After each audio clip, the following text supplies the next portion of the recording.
the old days in the kingdoms, you know. It's the Bronte sisters and Jane Austen, and they wrote, it wasn't that different in the 50s. Sex was a forbidden way. You never used the word period. That was so rude. I had to adapt actually myself to the word sexy, because when I came to New York and I was working, and I used to wear very tight skirts like the ones that Marilyn Monroe wore, and then they told me that I have to wear a girdle and a loose skirt. In the store, they told me that I was a sales lady. But I had to adapt to things like, I didn't like the word sexy. I found it very rude. I said, why would they tell people sexy? You know, because that's like, the person is like with some kind of, you know, or horny, or all those words like that. They were totally off the vocabulary. You never talked that way. My mother never talked about sex in the house. Never. I never heard the word sex. We knew that it happened, but you know, you learn by nature that you like a boy or whatever, and then you get your period, but it's all very, very kept, very under the, not something that you discuss with men or brothers or father or anybody. So that was the mentality, and that was the education.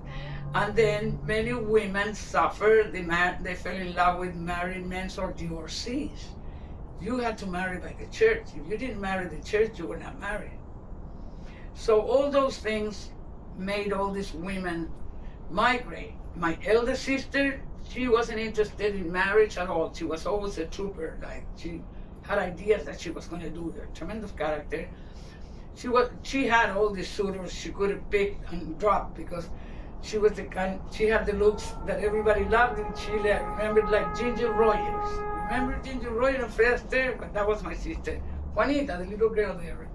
She had little turn-up nose, blue eyes, you know, and she had all those looks. But she was not interested. She had a strong mentality, very big, strong character. So with her, it was like, you know, I want to find something different. And she came to the United States. She met a guy who came back, a friend, and told her about it. She got a visa for herself. You couldn't come if you didn't have a visa. The visa goes to the embassy in Chile. They send you to their doctor to make sure you don't have tuberculosis. They inquire your parents' politics, and then they give you the visa. I mean, the people now that they put in hotels, I think it's kind of funny.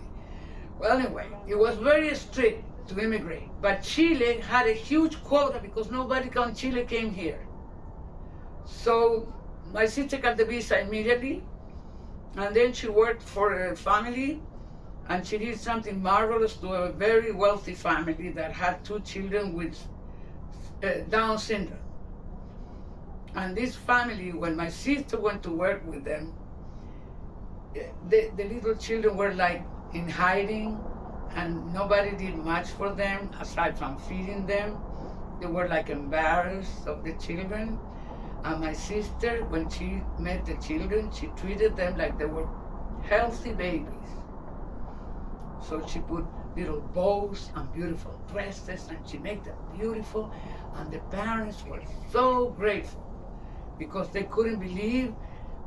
They finally realized these are our babies. We can love them, we can show them, and they were forever grateful. And they gave the affidavit for my other sister. And then my other sister and my older sister came with my older sister, went to Chile, she came back with my other sister. And then they sent me the papers. Her husband, my other sister married a Greek, kind of a Greek tycoon. So he gave affidavits to everybody who wanted.